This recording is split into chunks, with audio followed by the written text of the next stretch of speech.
Injection వికటించడంలో మృతి చెందిన హేమశ్రీ ఇంటి వద్ద ఉన్నాము. మనం ఖమ్మం జిల్లా కొణిజర్ల మండలం బస్సాపురం గ్రామం వారి ఇంటి వద్ద ఉన్నాము. మొన్న ఆదివారం రోజు జలుబు దగ్గుతో ఆర్ఎంపీ వద్దకు వెళ్తే ఆర్ఎంపీ ఇంజక్షన్ ఇవ్వడంతో అది వికటించి మృతి చెందిందని ఆరోపిస్తూ జిఎస్ఎల్ మెడికల్ ఇన్స్టిట్యూషన్స్ మరియు కిమ్యూ ఇంటర్నేషనల్ యూనివర్సిటీ భాగస్వామ్యంతో ఇండియన్ అలైన్డ్ ఎంబీబీఎస్ కోర్స్ అడ్మిషన్లు అందిస్తోంది నియో. నిన్న ప్రైవేట్ ఆసుపత్రికి తీసుకొచ్చారు. ప్రైవేట్ ఆసుపత్రి దగ్గర మృతి చెందడంతో నిన్న గవర్నమెంట్ ఆసుపత్రిలో పోస్ట్మార్టం నిర్వహించిన అనంతరం నిన్న అంత్యక్రియలు పూర్తి చేశారు. ఇప్పుడు వారి ఇంటి వద్ద ఉన్నాం మనము. వీరిని ఎవరిని కదిలించినా బాధాతప్త హృదయాలతో ఉన్నారు. హేమశ్రీ 14 ముక్కుపచ్చలారని బిడ్డ మరణించడంతో వాళ్ళు కన్నీరు మున్నీరుగా విలిపిస్తున్నారు. వాళ్ళు మనతో ఉన్నారు. ఇప్పుడు తల్లి ఉన్నారు. తల్లితో మాట్లాడే ప్రయత్నం చేద్దాం. అసలు ఏం జరిగిందమ్మా? మంచిగా ఉంది. జలుబు చేసిందని హాస్పిటల్ ఇంజక్షన్ చేయించుకొని వద్దామని తీసుకెళ్తే అక్కడి నుంచి ఇంజక్షన్ చేసిండంట. ఇంజక్షన్ చేశాక అసలు పిల్ల కాళ్ళు చేతులు అటు ఇటు ఆడిచ్చి ఇంకా మళ్ళీ నాకు ఫోన్ కూడా చేయలేదు. ఫోన్ చేయకోకుండా హాస్పిటల్ తీసుకెళ్ళిండు, ఖమ్మం హాస్పిటల్ తీసుకెళ్ళాక అక్కడికి పోయినాక నేనే ఫోన్ చేసి పిల్లకి ఎట్లుందంటే పిల్ల సీరియస్గా ఉంది అన్నాక మళ్ళీ వచ్చానా నేను బయలుదేరేసరికల్లా మళ్ళీ పిల్ల చనిపోయింది అన్నాడు. ఇంకంతే, నాకు ఇంకేం తెలియదు. అసలు ఏముందమ్మా? దగ్గు జలుబేనా, జ్వరం లాంటిది? అంతే, మంచిగానే ఉంది పిల్ల. ఇంజక్షన్ చేయించుకొని వస్తున్నాడు అంతే. హాస్టల్ నుంచి వచ్చింది 3 బోనాల పండుగని తీసుకొచ్చిను. మామూలుగా జలుబు చేసింది, దగ్గు వస్తుందని ఇంజక్షన్ చేయించుకొని వద్దామని తీసుకెళ్ళిండు. ఇంజక్షన్ చేయించుకొని వస్తున్నాడు. ఇంకా అటే పోయింది. ఏమి ఇంజక్షన్ ఇచ్చిండని చెప్పారా? చెప్పలేదు మాకు. ఏ ఇంజక్షన్ కూడా అసలు నాకు చెప్పలే. అసలుకి హాస్పిటల్ పోయింది కూడా చెప్పలేదు. అట్నుంచి అట్టే తీసుకెళ్ళిండు పిల్లని. ఖమ్మం పోయిన సంగతి కూడా తెలియదు అసలు నాకు. లేకుండా తీసుకెళ్ళిపోయిండు. జలుబు దగ్గు కారణంగా హాస్టల్ నుంచి తీసుకొచ్చామని, అప్పుడే హాస్టల్ బోనాల పండుగ తీసుకొచ్చామని ఇక్కడ చెప్తున్నారు. ఆ బోనాల పండుగ తీసుకొచ్చిన పాపని ఆర్ఎంపీ డాక్టర్ దగ్గర తీసుకెళ్తే ఇంజక్షన్ ఇచ్చారని, ఇంజక్షన్ ఇచ్చిన వెంటనే పాప కొలాప్స్ అయిందని, ఇక్కడ నుంచి ప్రైవేట్ ఆసుపత్రులతో మరణించిందని చెప్పారని చెప్తున్నారు. అమ్మమ్మ తల్లి, పాప అమ్మమ్మ, మీరు నాయనమ్మ? అమ్మమ్మ ఇంటి అప్పుడు తీసుకొచ్చిండయ్యా. తీసుకొచ్చినాక కాళ్ళు కడుక్కుంటుండే. అమ్మ జలుబు ఒదిగిందంటే కొద్దిగా ఉంది నాయనమ్మ అన్నది. తల్లిదండ్రులు మంచిగానే మాట్లాడుకున్నారు, మంచిగా ఉన్నారు. తలకాయ దూకుంది. వాళ్ళమ్మ పేరు చూసుకున్నారు. అంతా బాగానే ఉన్నారు. బాగున్నాక రాగిన తండ్రి ఫోన్ చేసిండు. తేడంలో మా అమ్మాయిని తీసుకొస్తుంది, కొద్దిగా జలుబు ఉంది అన్నాడు. అంటే నేను ఖమ్మంలో ఉన్నాను అన్నాడు. సర్లే అనుకున్నాం. ఖమ్మంలో ఉన్నాక సాయంత్రం 6 ఫోన్ చేసిండు. రమేష్ తీసారమ్మని. అమ్మ పదామంటే డాడీ నీకు తానం చేస్తానని తానం చేసింది, పోయింది. ఇంకంతే, మాకు చెప్పలేదు. మరి నా కొడుకు సూదేసినప్పుడు మరి చిరేసుగా ఉంది. మీరు రాండి అమ్మ, నా కొడుకు ఫోన్ ఎత్తపాల. చెయ్యొద్దా మరి నేను దాగున్నా, నేను అంటుకున్నాడు నా మనరాలు బతుకుదా క్యాండిల్ ఇటు సూదేశాను. మరి మా పిల్లగాడు అన్నట్టుగా మా అమ్మ కాడికి పోయినాం. ఆయన కాడికి పోయి డబ్బులు తీసుకొని వస్తున్నాను. డబ్బులు వద్దేమో రమేష్ ఇంకా పాత ఆస్గారు హాస్పిటల్ పోతానన్నా వద్దన్నాడు అంట. మరి ఇంకా మంచిగానే ఉంది తీసుకొని పోయిందంట. మేమేం చేసాం సార్? ఇది జరిగింది. మాకు ఆయన చెయ్యండి. మా కాలమ్మ నా కొడుకు కడుపు కాలింది. దేశం అంతా కడుపు కలుపుతారా? అది మరి మా నాయకుడు వచ్చిండు. ఇదేందని కొద్ది న్యాయం చేసిండు. ఆయన పెడతారంట.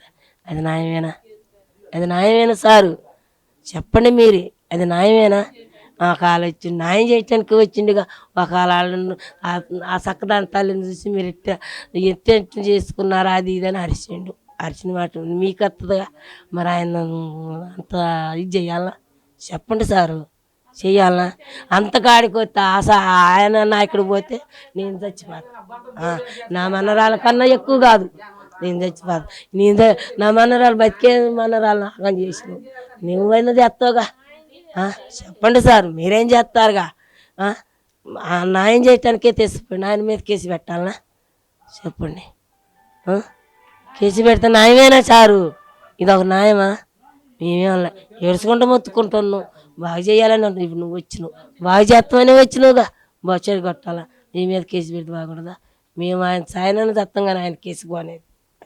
అది సారిగా ఆర్ఎంపీ డాక్టర్ మధ్యమత్తులో ఉన్న కారణంగానే ఇలా జరిగిందని అది ఇక్కడ తల్లిదండ్రులు విలపిస్తున్నారు. ఇప్పుడు తండ్రి ఉన్నారు. అసలు ఏం జరిగింది, ఏ టైంకి తీసుకెళ్లారు మీరు, ఏ ఇంజెక్షన్ ఇచ్చారా, మీకు ఏమైనా చెప్పారా? నాకు చెప్పలేదు సార్, చెప్పలేదు. ఆ పిల్లని బోనాల పండుగని తీసుకొచ్చిన 3 తీసుకొచ్చి చంపితే ఆర్ఎంపీ చంపితే ఆడున్నాం అంటే నేను ఖమ్మంలో ఉన్నా. సాయంత్రం వస్తాను నేను అన్నాడు. సాయంత్రం ఆయనే ఫోన్ చేసిండు.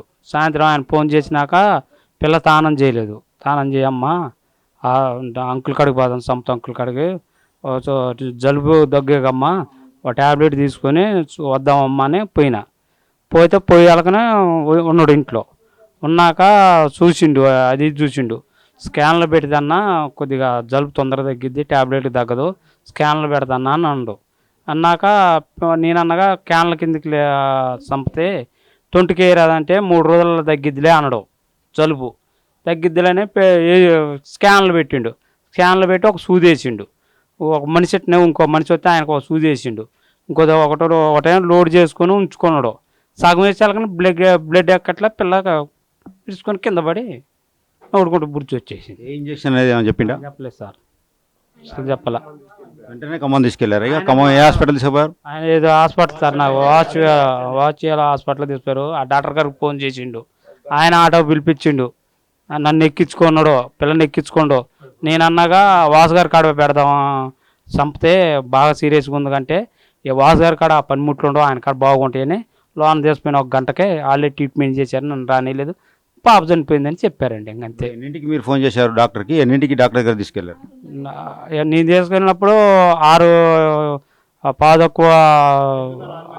6:15 నిమిషాలకే ఎక్కిను ఆటో. అక్కడ పోయాలకనే 8 అయింది. ఇంకా అంటే పొద్దున ఎప్పుడు చేశారు? ఆ పాపను తీసుకొస్తున్నాను ఆర్ఎంపీ డాక్టర్కి పొద్దున ఎప్పుడు చేశారు? మధ్యాహ్నం చేసినండి, 3 చేసుకో. ఇప్పుడు ఏమన్నావు డాక్టర్? ఖమ్మంలో ఉండండి, నేను వచ్చినాక నేను ఫోన్ చేస్తానండి సాయంత్రం అని అన్నాడు. ఇంకంతేనండి. ఎటు పోయిండో నాకైతే తెలియదు. ఫోన్ చేస్తే పిల్ల బాగానే ఉంది, మంచిగా ఉంది. చూసేసినాక ఇరుచుకొని కింద పడదే, నోటుకుంటూ బుర్జి వచ్చింది. ఇంకా ఆయన ఆటో పిలిపించిండు. ఆయన డబ్బులు కొని తీసుకుంటున్నాను నేను. మమ్మల్ని కొని ఫోన్ చేస్తా చంపితే డబ్బులు కొని రూపాయి బిళ్ళవు అని అంటే అన్ని నేనే చూసుకుంటున్నాను. ఆయన ఎక్కించుకొని నేను తీసుకెళ్ళిండి. అంతే. మద్యం తాగిండా ఏమన్నా? ఆయన మందు తాగిండా? అయితే తర్వాత ఆడ టెస్ట్ చేస్తే వచ్చింది సార్, నాకు తెలియదు. పోలీసు వాళ్ళు టెస్ట్ చేశారా? పోలీసులు చేశారు సార్. ఏమన్నారు పోలీసు వాళ్ళు? ఏమన్నారు దీని మీద? నన్ను ఏమనలేదు. ఇంకా ఆయనకు వచ్చే మొత్తం మీద తాగిన దాని మీద అదే మైండ్. నాకు పని చేయండి గోధుమ అదే అండి. అసలు ఏం జరిగిందండి మీకు తెలుసా? మీరున్నారు అక్కడ హాస్పిటల్ దగ్గర ఉన్నారా? మీరు హాస్పిటల్ దగ్గర ఉన్నామండి. ఫస్ట్ పాపను తీసుకొని వెళ్ళారు. ఇక్కడ నుంచి తీసుకొని వెళ్ళిన తర్వాత ఆడికి వెళ్ళిన తర్వాత ఆయన ఇంజెక్షన్ ట్రీట్మెంట్ చేశారు. చేసిన తర్వాత అమ్మాయికి ఒక 5 నిమిషాల తర్వాత ఆయన సోదప్పి కింద పడిపోతే ఈయన అన్నట్టుగా ఆయనతోటి మా వాళ్ళకు ఫోన్ చేద్దాం, మా వాళ్ళని పిలిపిస్తా, మా ఆటో పిలిపిస్తా అంటే ఆయన ఏ ఆటో పిలిపించిండు. పిలిపించి నేను ఎంతైనా ఖర్చు నేనే పెట్టుకోవట్లేదు, తర్వాత ఇద్దులే డబ్బులు అని చెప్పి ఈయన తీసుకొని ఖమ్మం వెళ్ళిండు. 1/2 కిలోమీటర్లో హాస్పిటల్ ఉంది మాకు కొంచెం దగ్గరలో, ఎంబీబీఎస్ డాక్టర్. ఆయన దగ్గర అన్నీ ఉంటాయి, సర్జన్. ఆయన కూడా 30 కిలోమీటర్లు ఖమ్మం తీసుకెళ్ళి అటు జాయిన్ చేయించారు. జాయిన్ చేయించిన గంట తర్వాత ఆయనకి ఏం తెలియదు. తండ్రికి కూడా ఇంట్లో వాళ్ళు కూడా ఇక్కడే ఉంది పిల్ల అనుకుంటున్నారు కానీ ఖమ్మం వెళ్ళిందని తెలియదు. గంట తర్వాత ఈయనకు చెప్పి అమ్మాయి చనిపోయిందని చెప్పారు వాళ్ళు హాస్పిటల్ వాళ్ళు. మాకు ఫోన్ చేసి చెప్పిన తర్వాత మేము ఆడికి వెళ్ళాం. వెళ్ళి ఏం జరిగింది అని అంటే ఇట్లా జరిగింది, తీసుకొచ్చారు, గంట తర్వాత చనిపోయిందని చెప్పేసి అన్నారు.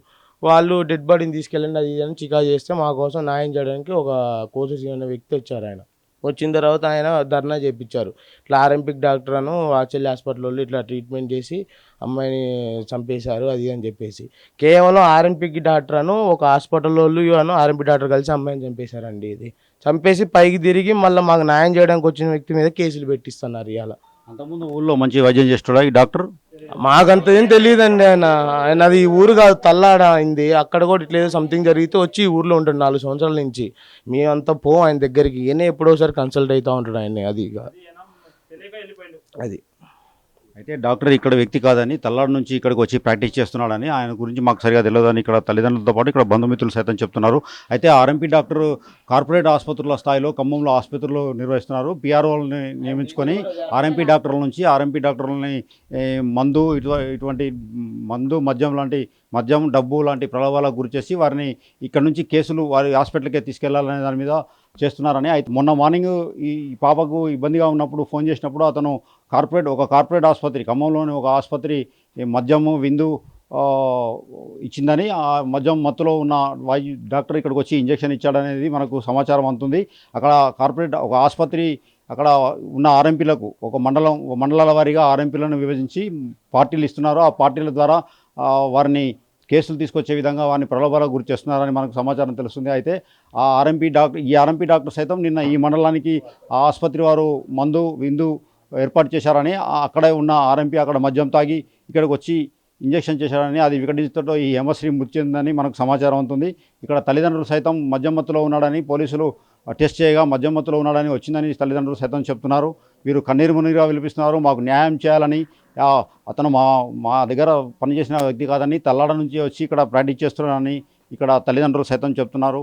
కన్నీరు మున్నీరుగా విలిపిస్తున్నారు. వీరికి న్యాయం కావాలంటూ వీరు తల్లితో పాటు నానమ్మ, తండ్రి వారికి న్యాయం కావాలని అభ్యర్థిస్తున్నారు. వీడియో జర్నలిస్ట్ నాగేందర్తో హరీష్, RTV బస్వాపురం నుండి.